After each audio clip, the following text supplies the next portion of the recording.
This is the Rivian R1S Launch Edition. It is Rivian's mid-size 3-row 7-seater SUV alongside the R1T, which is the truck version of this car. Today I'm going to be bringing you a review of it. I'm Aiden, and you're watching God Next.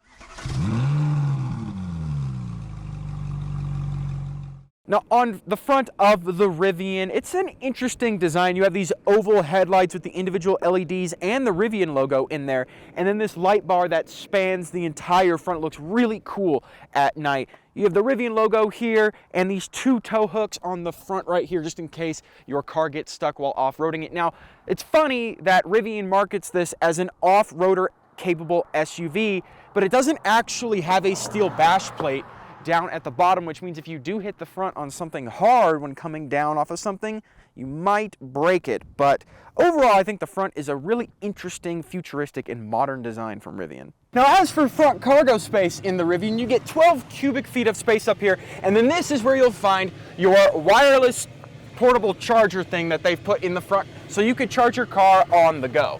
Now, on the side of the Rivian R1S, you have these yellow brake calipers with the Rivian logo, and it is wrapped in those 22-inch rims that you get on the Launch Edition.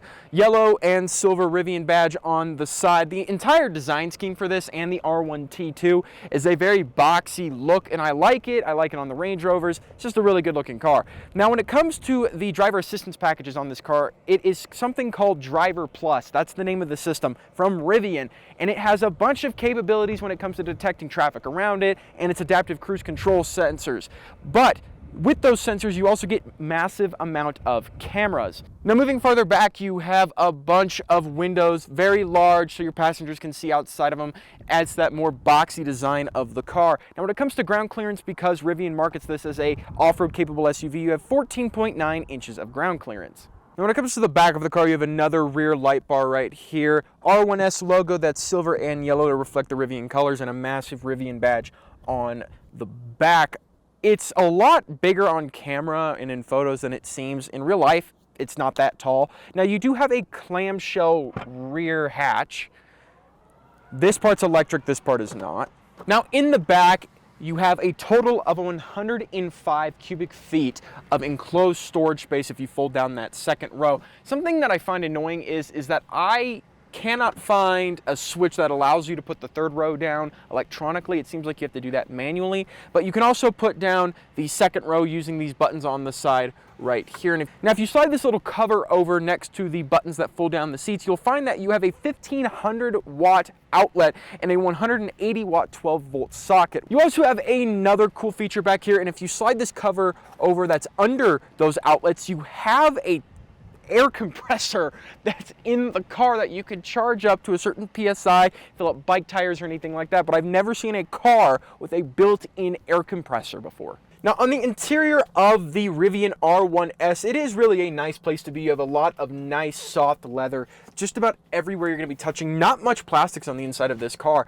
What I do find really cool is according to Rivian, this is genuine wood that they've done for the inlays. You have two infotainment screens, one for your gauge cluster and the other one for everything else. The center screen is really where everything is. This is where you're going to have your maps, your media, everything like that. It is very high quality, very responsive. As you can see, don't get Apple CarPlay or Android Auto in this car. You have to use the built-in Bluetooth media stuff. You do have access to your radio, Spotify, and Tidal along with your Bluetooth audio. If you don't know, Tidal is a music app that you can install and listen to music on. Now, when it comes to drive modes in this car, we can look at them right here. This is the Launch Edition. It is not the quad motor all-wheel drive one, so it doesn't have as many of those drive modes, but you have all-purpose, which is just your normal mode, Sport, Conservative, which is like an eco mode, Snow, Off-road, and Towing. As for towing, this can tow up to 7,700 pounds in its current configuration. That's pretty impressive for an electric car, considering this makes about 900 pound-feet of torque and 835 horsepower. You can also change your regenerative braking, your ride quality, and your stability control in here.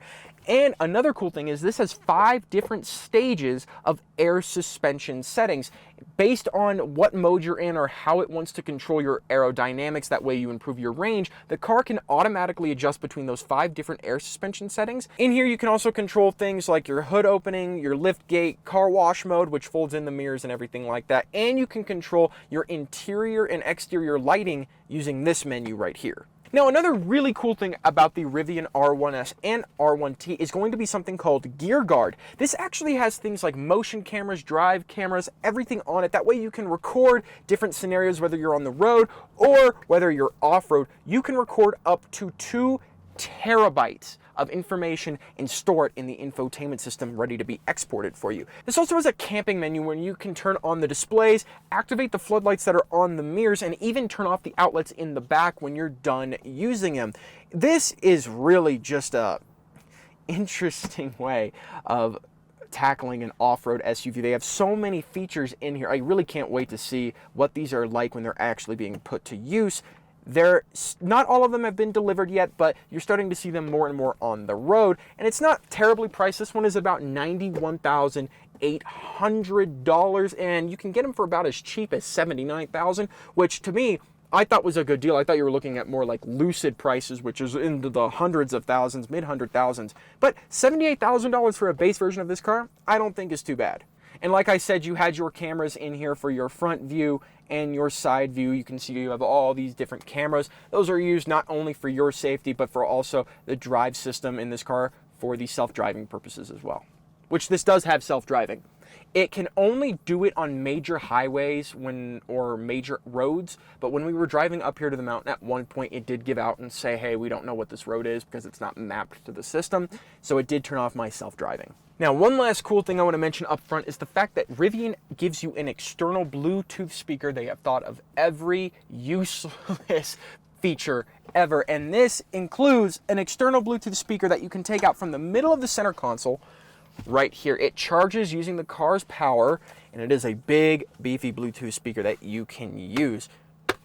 I don't know what this sounds like, but I'm sure it sounds pretty good. Now, as for storage in here, the center console, you do have cup holders up front that you have to use this pop-out thing for. I'm not a big fan of that. You have a little coin tray right here or a phone tray where you can put your stuff, and the center console opens up to the side. Very, very deep. 2 USB Type-C ports in there and plenty of space for anything. You do not get a glove box in this car, so just make sure if you're looking for glove box storage, this might not be the option for you. The door bins are also a really good size as well, and they fold out. They're not plastic. They're this little felt material. And speaking of felt, you also get a felt headliner and a full-sized moonroof that goes all the way back even to the 3rd row. Now, in the back of the Rivian R1S, it's also a nice place to be. You have leather all the way down to the bottom of the door panel, which not many cars do that. More of that genuine wood grain for the inlays and more leather just about everywhere. These seats are nice and comfortable. You have your cup holders right here. No storage here though. And the seats are cool because you actually have this metallic Rivian logo embedded into the seat right here in this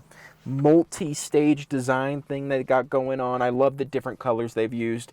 Super nice back here. Now, as for climate controls, both of these seats back here are heated and you have individual zones as well. Back here, it's interesting, the vents are actually hand controlled, but up front, you control the vents and the direction of the airflow using a menu in the infotainment system, just like you do on the Teslas. And you have 2 USB Type-C ports behind the headrest in front of this little hanger that you have on the back of each one of the seats up there. So yeah, great place to be.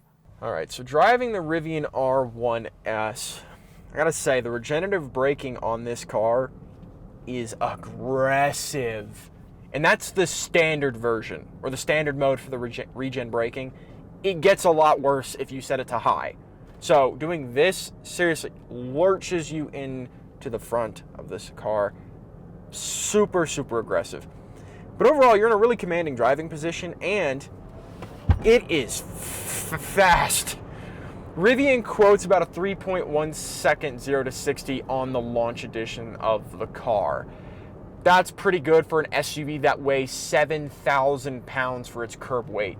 This is a very heavy car, and so that 835 horsepower and the real important figure, the 900 pound-feet of torque, very important when it comes to this car because of how powerful and heavy it is.